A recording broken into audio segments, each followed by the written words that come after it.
Shalom, pujakan nama Tuhan. Saat ini kita belajar lagi tentang kebenaran firman Tuhan, tentang pelajaran dari padang gurun. Nah, mungkin dalam pribadi setiap kita punya pengalaman masing-masing bagaimana berjalan melewati atau masih ada di dalam padang gurun. Nah, seperti itu. Umat Israel juga di dalam perjanjian lama ya. Nah, ketika mereka keluar dari Mesir menuju ke Kanaan, mereka melewati padang gurun. Nah, mereka melewati padang gurun. Nah, pada saat ini tema kita berbicara bagaimana bisa melewati padang gurun. Nah, mengapa kita belajar tentang firman Tuhan saat ini? Karena umat Israel ketika berjalan melewati padang gurun, tidak semuanya bisa melewati. Ada yang mati di padang gurun, yang masuk ke tanah perjanjian hanya berapa? Yosua, Kaleb. Nah, kalau tidak salah seperti itu. Nah, jadi yang pada saat ini kita belajar bagaimana bisa melewati padang gurun. Nah, yang pertama yaitu taat akan firman Tuhan. Nah, taat akan firman Tuhan. Kita ketahui bersama di dalam perjanjian lama bahwa Tuhan memilih Musa ya untuk memimpin umat Israel keluar dari Mesir menuju ke Kanaan. Jadi penting kita taat akan firman Tuhan. Nah, pada saat itu umat Israel mereka dipimpin oleh Musa, dan Musa adalah seorang nabi ya. Musa adalah seorang pemimpin yang bisa mendengarkan firman Tuhan. Tuhan sering berbicara kepada Musa, begini Musa, harus begini. Nah, seperti itu. Dan firman Tuhan disampaikan kepada Musa, dan Musa mengajar umat Israel. Namun bagaimana? Umat Israel banyak yang tidak taat. Jadi yang pertama yaitu kita harus taat akan firman Tuhan.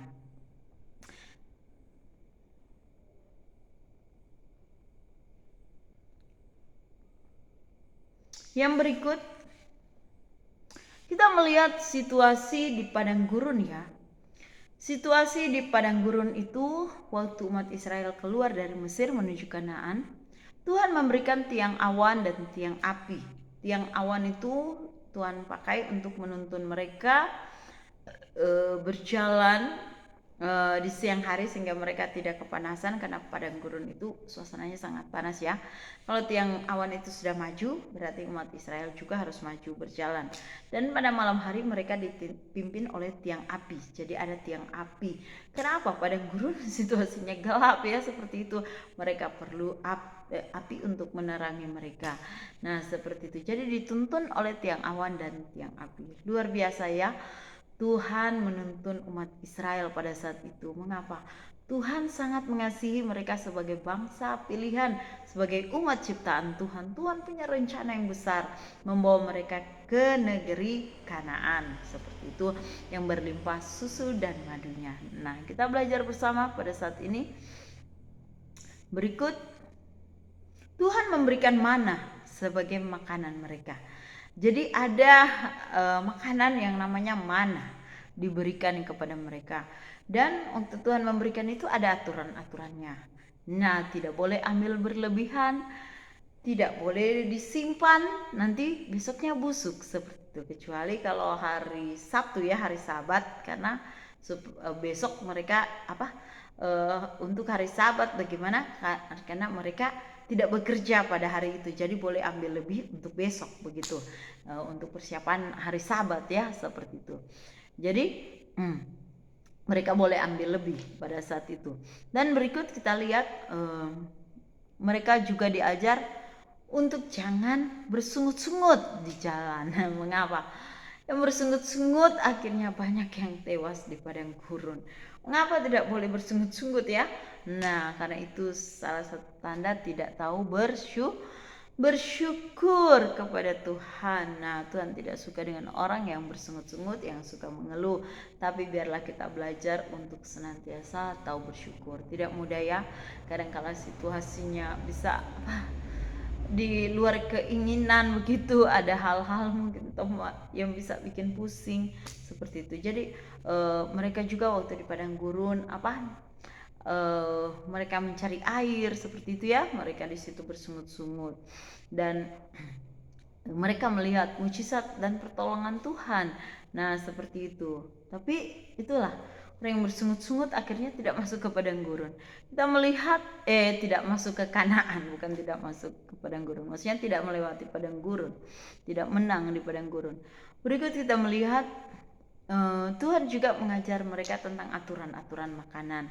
Nah, ada aturan-aturan yang diberikan seperti tidak boleh makan lemak ya, seperti itu, makan darah tidak boleh. Mengapa? Karena itu Tuhan tahu apa yang boleh dan tidak boleh untuk mereka makan. Tuhan lebih tahu kondisi mereka seperti itu.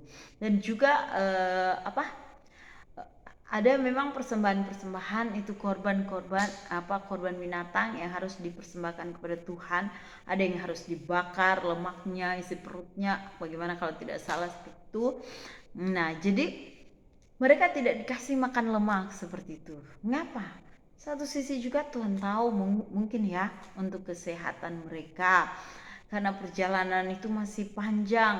Mereka mengalami kesusahan di padang gurun, suasananya panas seperti itu. Kalau banyak makan kolesterol, bagaimana lagi jadinya? Tapi di situ sebenarnya intinya Tuhan mau mengajar mereka tentang sebuah ketaatan ya. Penting taat untuk bisa melewati padang gurun.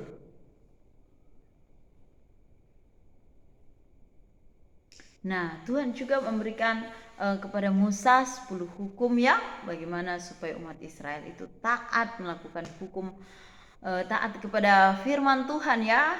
10 hukum diberikan supaya mereka tahu mana boleh, mana tidak boleh seperti itu. Jadi penting untuk bisa melewati padang gurun. Nah, penting taat hidup dipimpin oleh Tuhan. Penting juga tahu bagaimana menggunakan berkat-berkat yang Tuhan berikan. Berikut, jangan bersungut-sungut, jadi orang yang suka bersyukur, dan penting menjaga kesehatan, taat dengan aturan-aturan yang diberikan tentang makanan. Nah, ini tentang bagaimana mereka berjalan melewati padang gurun. Namun kita lihat sekarang bagaimana dalam kehidupan kita sehari-hari, dalam kita mengikuti Tuhan Yesus Kristus. Nah, kita juga pun diajar untuk penting fokus kepada Tuhan Yesus Kristus, taat hidup dipimpin oleh Roh ya, sehingga dipimpin oleh Roh Kudus, sehingga kita ini hidup menurut apa yang menjadi keinginan Tuhan, dipimpin oleh Tuhan. Pikiran hati kita harus dikuasai, hidup dipimpin oleh Tuhan. Biarlah pikiran, perasaan, kehendak kita itu sejalan dengan firman Tuhan dan apa yang menjadi kehendak Tuhan. Kedua, berikut Tuhan Yesus mengajar kita jangan kumpulkan harta di bumi ya, seperti itu, di bumi. Mengapa? Tuhan Yesus mengajarkan kita kumpul harta di mana? Di sorga. Di bumi ngengat dan karat itu akan merusak. Pencuri akan membongkar dan mencurinya. Nah, seperti itu. Apa? Di sini berbicara tentang harta ya. Karena apa? Dalam perjalanan kita di bumi ini sebenarnya kita punya misi seperti itu. Kalau kita hanya banyak memikirkan diri sendiri, baik itu harta maupun makanan, itu tidak akan berdampak baik bagi kesehatan kita sendiri. Mengapa? Dikatakan kalau kumpul harta di bumi itu ngengat dan karat akan merusak. Bayangkan kalau harta kita itu sudah bernyengat, bagaimana dengan kesehatan kita? Jangan pikir ya itu orang batuk itu nanti karena nanti kena abu atau apa. Virus itu ada di barang-barang yang disimpan, itu berdebu, dan coba hirup sendiri kalau tidak batuk-batuk seperti itu. Nah, jadi penting kumpul harta di sorga. Nah, harta kita ini kita gunakan untuk kepentingan kerajaan Allah, yang kita kerajaan Allah itu di surga, tapi suasana kerajaan Allah itu bisa kita rasakan juga di bumi, damai sejahtera sukacita ya, seperti itu. Penting kita mengerjakan pekerjaan-pekerjaan Tuhan, membimbing orang-orang untuk mengenal Tuhan sehingga mereka hidup di dalam damai sejahtera dan sukacita, seperti itu. Nah, berikut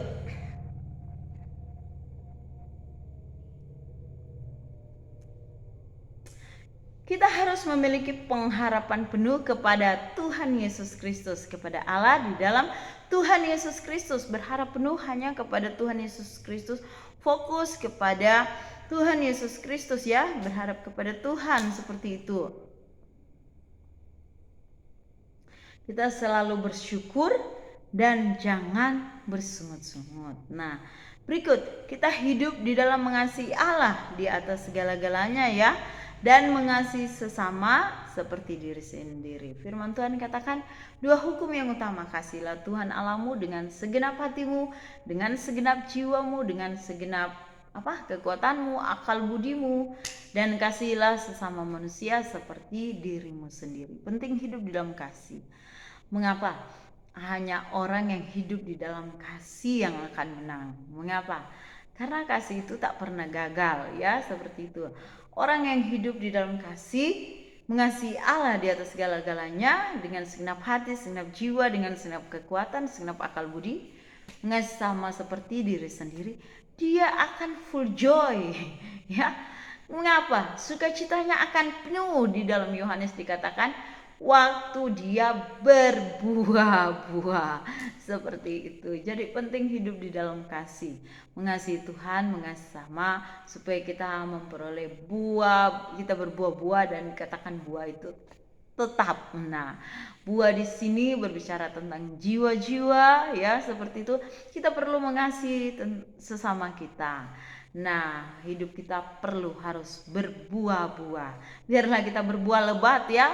Nah, dengan demikian dikatakan kamu adalah muridku jika kamu berbuah banyak, seperti itu. Jadi buahnya harus banyak, tidak boleh hanya sedikit. Apalagi kalau tidak berbuah. Aduh. Nah, kita perlu banyak berdoa, baca firman Tuhan, baca Alkitab supaya kita tahu bagaimana berbuah. Nah, Tuhan mengajar kita, dikatakan perintah Tuhan adalah kasihilah sesamamu manusia seperti dirimu sendiri. Nah, perintah Tuhan adalah mengasihi, itu di dalam Injil Yohanes. Pujikan nama Tuhan. Baiklah, kita telah belajar firman Tuhan, bagaimana hidup berkemenangan agar kita bisa melewati padang gurun. Nah, umat Israel dari Mesir menuju ke Kanaan. Nah, kita sekarang ada di bumi.